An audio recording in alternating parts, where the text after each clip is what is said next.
welcome back to Bees Aquatics. Today I'm going to be talking about how to take care of your fish while you're on vacation.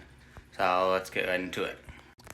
This will probably be the thing when you research it that'll be recommended. It's pretty much just something you put in the water, and over time it releases particles into the water that'll feed you fish.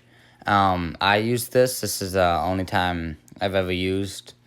This is the first time I went on vacation with my fish. I put one of these in the water, and they were all alive when I came back, so it works. As you can see, they're not expensive. You get 4 of them for about $7. Just make sure you have it for the right kind of fish, and you put in the right amount in there in case you have so much fish. I just had to put 1 in there, and I was gone for a week, so that can last you a pretty long time depending on the amount of fish you have. And just make sure you read the instructions again and you know what type of fish they are. And they do come in many different shapes and forms, like betas. I don't know if they're in salt water, but yeah, they're a really good option, and I know they work. So this is an automatic fish feeder. I would not recommend the lower priced ones, like this one. It's only $17. I would recommend like a more pricier one, probably about $50, just because they're probably gonna have more customization options for your fish tank. Because I tried out one of the cheaper ones, and I was only able to feed it every day when I feed my fish every other day, and it fed way too much food for them to be eaten every day, so I just didn't like it. And I got one of those things you just put in the tank that we just talked about, because those will be good for up to a week most likely. This, if you have anything more than a week, this would probably have to be your option.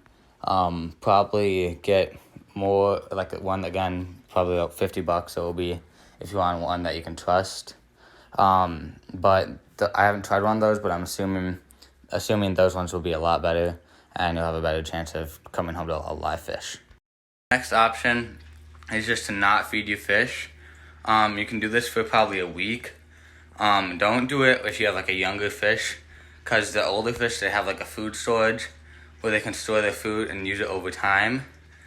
So they can go a week without doing it. This is least expensive option, obviously, but it's probably a little bit more risky. I don't know if I would try it, just because I don't want my fish to be dying on accident because I didn't feed them. But that is something you could do. So like you could do it for like one of my big angelfish right here, or with any of my fish, but this one, because it's probably the youngest one, and it probably won't have the food reserves to keep the food in for that long. And I don't know how it would work for him, and that because they don't have that much yet. So I'd only recommend that if you have a lot of older fish and you are willing to risk possibly losing a fish. I think the best option would be to have a friend or family member come over, especially if you're going to be gone for like a month or 2.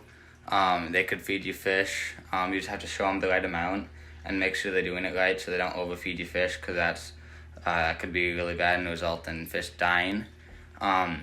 And they could check on your fish too, just to see if everything's well, if something's going bad, they could call you. So I think this is the best option for it. That's probably what I'm going to do next time I go on vacation, because the axolotl here, I don't know much ways I could do it with him other than having him eating his worms, so I'm probably going to have someone come in and feed him every other day. So this is the last thing you need for a tank. It's just a timer for the lights, so they go on and off. It's probably nice to have these even when you're not on vacation, just so that lights will be turned on at the same time every day and off at the same time every night, so it doesn't vary, because they need to be able to have a day and night cycle even when you're gone. They're not that expensive. As you can see, this one's only $12. And they will just be helpful. You can keep them when you're done, and they're just really good to have in general, and they're not expensive. That's all for today. Make sure to like and subscribe and leave video ideas down in the comments below, and I'll see you tomorrow.